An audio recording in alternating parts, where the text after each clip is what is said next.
this lesson, we will learn about vegetative propagation. Now, what is a vegetative propagation? Producing plants from plant parts other than seed is known as vegetative propagation. Okay, so students, you know that when a seed go to the soil and get all the right condition to germinate, it gives rise to a new plant. But it's always not correct that we can get a new plant only from a seed. Sometime other part of a plant like root, stem and leaves are also rise to a new plant. So today we are going to discuss all about vegetative propagation. Okay. So vegetative propagation can be done from the root of the plants, stem of the plants and leaves of the plants. Okay. So first we will talk about vegetative propagation from the root of the plants or growing plants from the roots. Now, food is stored in the roots of carrot, radish, turnip, beetroot and dahlia. New plants can grow from these roots. Now, the vegetables that we eat, carrot, radish, turnip, beetroot, these are basically the root of the plants. Okay, and this also store food for the plants. So, if we put these roots in the soil, it can give rise to a new plant. Next, you can see there is an activity for students and you have to do this activity. And it's your today's homework. Like, what is this activity?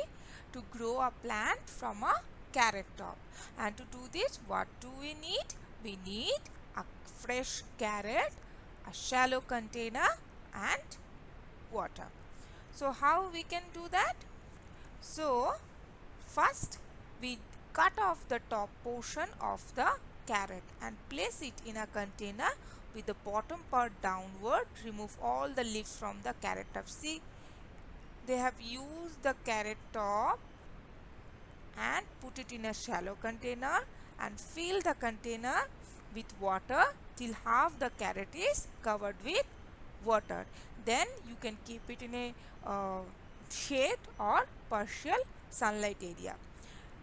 This will take at least 2 to 3 days and the top will start sprouting, and then we will transfer it in the ground and plants will come out. Okay, so this plant will not produce carrot, it will only produce the leaves.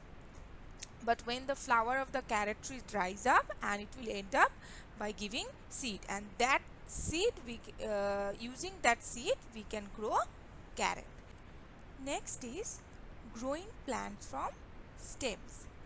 We eat stems of certain plants such as potato and ginger. New plants can grow from these plants. Okay, so basically potato, ginger, onion, these are the stems of a plant. Okay, and from these plants, from these stems, new plants can grow. Now you can see here on potato there is some swelling. From this swelling a new plant can grow, and this swelling called bud. Okay, if you detach that bud from potato and put it in the soil, it will give rise to a new plant.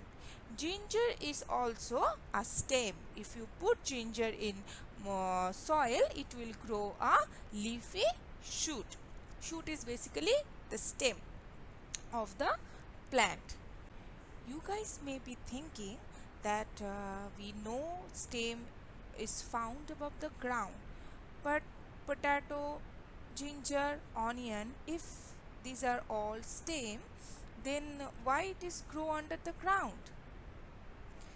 Basically they are underground stem. They not only perform the function of a stem but also perform some extra function, which is storing food inside them. In case of rose, hibiscus and money plant, new plants can grow from the stem cutting of the mother plant. Like there is a rose plant. If you cut the stem of a rose plant and put it in the soil, it will give rise to a new plant. Okay. Next is growing plants from leaves. The bryophyllum leaf has many buds on its margins. New plants arise from these buds when the bud falls on moist soil. So you can see on your left hand side there is a picture of a bryophyllum leaf, and there is some green color structure on the margin of these leaves. These are called leaf bud. When these leaf buds are detached from the margin of the leaves and falls on the moist soil, it can give rise to the new plants. So this is how a leaf can also give rise to a new plant. Hope you have understood the topic vegetative propagation.